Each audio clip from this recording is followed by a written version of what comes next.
The UN Security Council will hold an emergency meeting later today to discuss their options following North Korea's latest act of defiance. Council members are likely to discuss the broadening of sanctions on the regime on top of measures adopted just last month, already considered the toughest measures ever imposed on Pyongyang.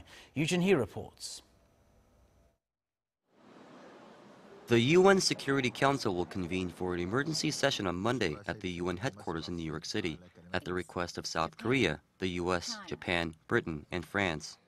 It comes less than a month after the Council unanimously adopted a raft of hard-hitting sanctions on Pyongyang over its string of ballistic missile tests. But with the regime seemingly undeterred by these measures by going ahead with its nuclear test, UN diplomats are now considering ways to even further isolate the North and tighten its purse strings. The latest proposals could include a ban on Pyongyang's textile exports and the country's national airline, as well as preventing North Korean guest workers from working abroad.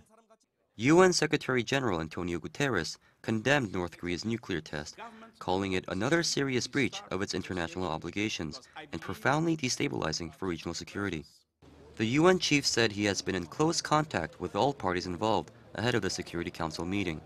Whether the meeting will yield any tangible results will hinge on the support of Russia and China, two permanent, veto-wielding members of the Council. Chinese President Xi Jinping and Russian President Vladimir Putin, meeting on the sidelines of a BRICS summit on Sunday, agreed to appropriately deal with Pyongyang following the latest developments.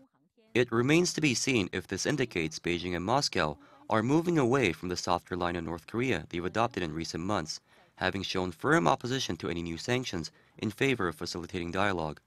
Both countries have suggested a policy known as a freeze for a freeze, where both North Korea and the US would engage in a mutual stand-down, a proposal that has been rejected by Washington. Joonhee, Arirang News.